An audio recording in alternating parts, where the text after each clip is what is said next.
অনুরাগের ছোঁয়া আগামী পর্বে দেখা যায় মিশকা নিজের প্ল্যানে সাকসেস হয়ে যায়। মিশকা সোনাকে খুব পারফেক্টভাবে কিডন্যাপ করিয়ে নেয়। এদিকে সূর্য কোথাও সোনাকে খুঁজে না পেয়ে যখন ওই হতাশ হয়ে পড়ে, তখন মিশকা সূর্যকে বলে, তুই এখনও বুঝতে পারছিস না এই কাজটা কে করেছে? তখন সূর্য বলে, কে করেছে? তখন মিশকা বলে, দীপা করেছে। ও নিজের প্ল্যানে সাকসেস হয়ে গেছে। তারপরে তো সূর্য রেগে যায়। রেগে গিয়ে দীপার হোটেলে চলে যায়। সেখানে গিয়ে দীপাকে ডেকে বলে, আমার মেয়ে কোথায়? আমার মেয়েকে দাও। ঠিক তখনই দীপা বলে, সোনা তো এখানে আসেনি ডাক্তারবাবু। কিন্তু সূর্য কোনোভাবেই বিশ্বাস করে না। সূর্য বলে, সোনা তোমার এখানেই এসেছে, সোনা তোমার কাছেই আছে।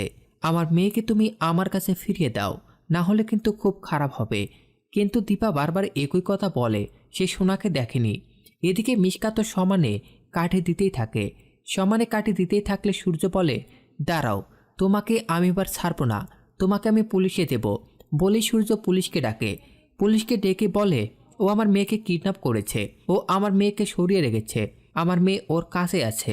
আপনি ওকে এখনই অ্যারেস্ট করুন। ওকে অ্যারেস্ট করলেই আমার মেয়েকে খুঁজে পাবো। যেটা শুনে তো দীপা শুধু কাঁদতেই থাকে। দীপা বলে, ডাক্তারবাবু, আপনি কিন্তু ভুল করছেন। আমার ভয় হচ্ছে। আমাদের আগে সোনাকে খোঁজার দরকার। আপনি বারবার ভুল করেন। এত কিছুর পরও যে আপনি কেন কোনো কিছু বুঝতে পারছেন না, বুঝতে পারি না।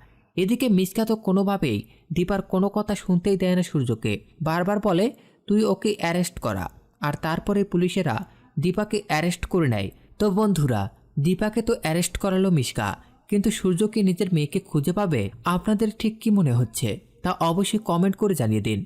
পরবর্তী আপডেট পেতে চ্যানেলটি সাবস্ক্রাইব করুন।